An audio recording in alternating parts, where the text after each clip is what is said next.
Hey guys, wanted to share with you one of the things that I sell on eBay, which is junk drawers. And I usually include mint sets,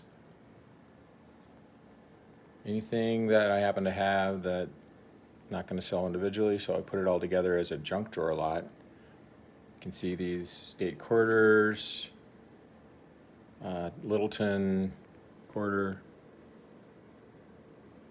1972 mint set.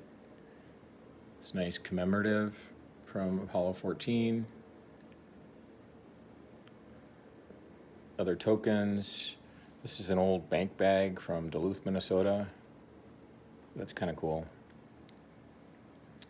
Some other cool things that people love to collect. Here's a gold layered Kennedy from the Danbury Mint. Let's see, that's a 1989. An old silver certificate from 1957. It's beat up, but it's still nice. These wheat cents from 1930s, 40s.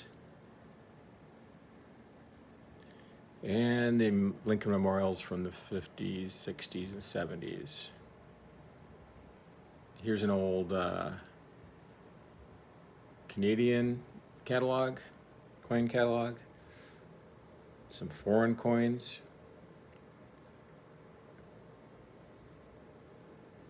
And I usually include a few other random things that I have. But here are, I always include 3 silver coins. Usually it's a Merc dime, a Kennedy half, the 40%, and a war nickel. And I got some BU cents, wheat cents, and other wheat cents, different years. People like to collect those. And of course, if I have steel cents, I always include those as well. I have a lot of this kind of stuff. I sell a lot of junk drawers.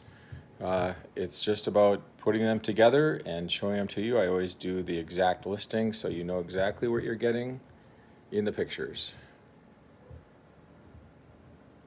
I start these out either on an auction at $22. There's always at least $20 in value that I put in there, and I throw in a lot of extra things in there. So very cool. Wanted to share this with you. Now the other thing I wanted to share is how do I ship these. So what I do is, let me pull that box here. It's kind of hard to show this, but this is a flat box.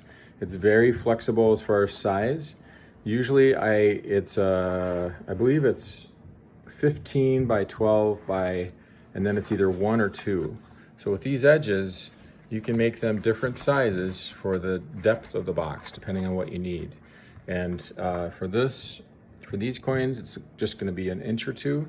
So I'll just set that, fold everything in there, and close it up. And so it ends up being a 12 or 15 by 12 by 1, maybe 15 by 13 by 1. So it's very easy to ship, and I'll show that in a second here.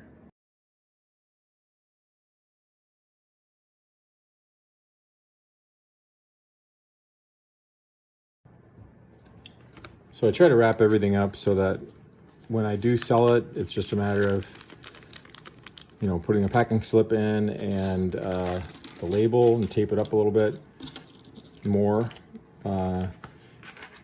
So I try to put everything in a bag unless it's already kind of wrapped. The only thing I don't put in a bag is the large mint set, since that's pretty large on its own, and it's in a plastic holder. So I'll put I don't like to put anything else with these because they're staples, so I'll put that separately. And then the wheat cents, since those are BU, I like to keep them separate. And then I'll put the silver coins separate.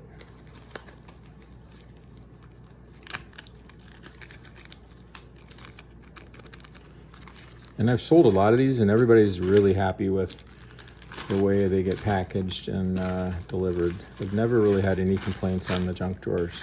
So I know they're a good value, and people really like them.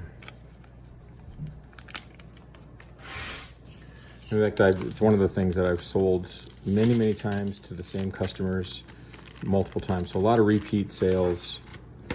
Okay, so all of those, put this in here with that to protect it. That's all going in. The key here is to make sure that it's not too high, because the depth of the box is going to determine the cost. And I put this in here for that reason. So everything here should fit. Close that up.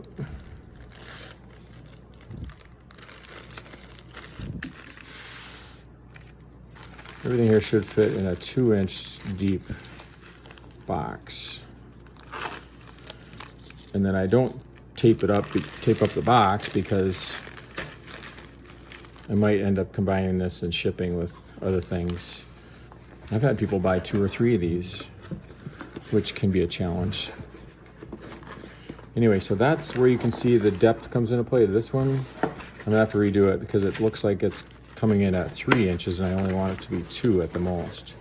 So I'll redo that. But just give you an idea of how flexible this box is. You know, you can either make it a 2-inch or a 3-inch size box, or 4.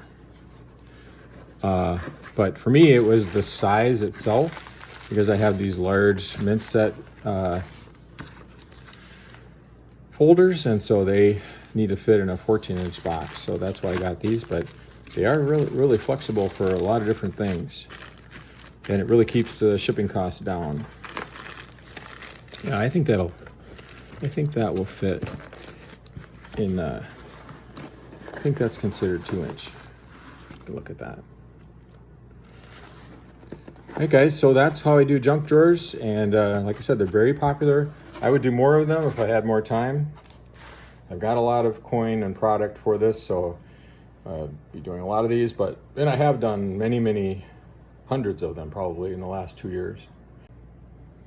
I guess I'll show you what I do here so I can put it. So obviously like this, I want to put it in inventory so it's ready to go. I have the label right here. I make these just out of printing labels and the numbers. And then I'm just going to tape up one end of this so it stays compact. And I'll have to redo that a little bit when I open it up for shipping. Actually, I probably could just ship it with the mailing label and adding the packing slip onto it. So this is all ready to go. And yeah, it definitely looks like that's 2 inches.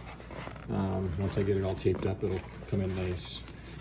And I was a little concerned about the box is a little bit lightweight, and I'm not sure how well it does in shipping. But so far, I've shipped probably 20 of these and I haven't had any complaints.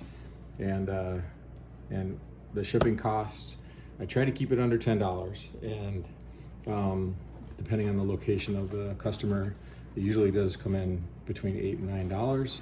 I charge $8 on the on eBay, so I do lose a little bit there on the shipping, but that keeps it competitive. There we go. Let me know what you think. Appreciate your support. Please like, share, and if you haven't subscribed, please do that. Take care. Have a great day.